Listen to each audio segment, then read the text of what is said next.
Hi అండి, welcome to హబ్బీస్ world. Night డిన్నర్కి అరికెలతో వెజ్ బిర్యానీ లాగా ప్రిపేర్ చేస్తున్నాను. ఆవాలు, తిరగమాతకి జీలకర్ర కొద్దిగా వేగాక ఇప్పుడు తిరగమాతలో ఆనియన్స్ వేసుకుంటున్నాను. ఇవన్నీ ఎందుకంటే ఒకే మీల్లో వచ్చేస్తాయని. వీలైనంత వరకు ఆయిల్ తక్కువే వేస్తాను నేను.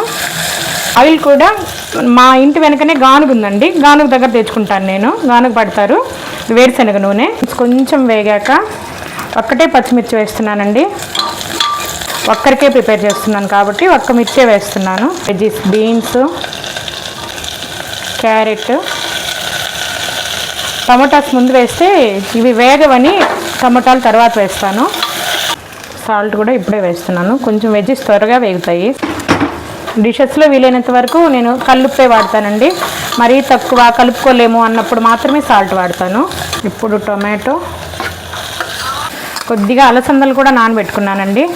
మొత్తం ప్రోటీన్, వెజిటబుల్ మొత్తం ఒకే మీల్లో వస్తాయని జస్ట్ ఇలా ప్రయత్నం చేస్తున్నాను అంతే. కొంచెం పసుపు, అల్లం తెల్లగడ్డ పేస్ట్ కాస్త ఉడకనిద్దాం. హాఫ్ బాయిల్ అయితే చాలండి. మళ్ళీ కుక్కర్ విజిల్ పెట్టేస్తాం కదా మనం. అరికలు నానబెట్టుకున్న నీళ్ళనే ఎసరుగా పోస్తున్నానండి.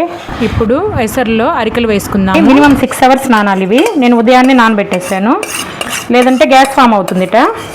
మీడియం ఫ్లేమ్లో పెడదామండి. 3 విజిల్స్ వచ్చాయి. ఇంకా స్టవ్ ఆపుకుందాం. అరికలతో వెజ్ పులావ్ రెడీ అయిపోయిందండి. కొత్తిమీర వేసుకుందాం.